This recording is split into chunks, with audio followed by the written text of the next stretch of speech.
Tradisyon at kagandahan yan ang pinagsama sa Reynas de las Flores 2025 sa Angeles City, Tampok. Ang mga sagala mula sa iba't ibang bahagi ng syudad. Narito ang Weekend Agenda Report ni Ryan George.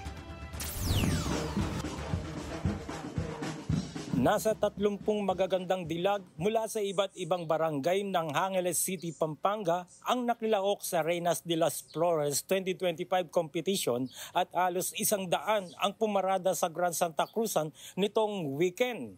Ang inter-barangay pageant ay tagisan ng beauty, grace, confidence and brains ng mga candidates. Super starter po na tayo sa mga ganitong event.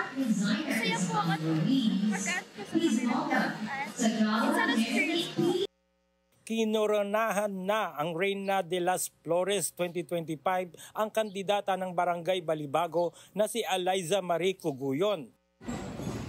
Ayon kay Mayor Carmelo Pogi Lasating Jr., bukod sa religious tradition na ang bahagi na makulay nating kultura, itinataguyod din ng mga Santa Cruzan ang kanilang blooming flowers industry. Inaabangan din ang locally made gown suit ng mga sagala na obrang ipinagmamalaki nilang mga designer. Naglatag din ang maigpit na seguridad ang PNP para matiyak ang maayos na mapayapang programa. Sa ngayon po ay nag-provide po tayo ng area at road security dito sa ating event, yung Reyna Las Flores 2025. So mayroon po tayong na-deploy na 37 katao personnel.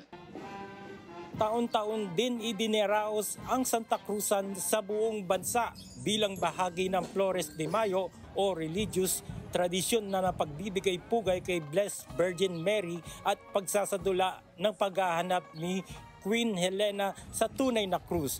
Para sa Agenda Weekend, Ryan George, Billionaire News Channel, Angeles City, Pampanga.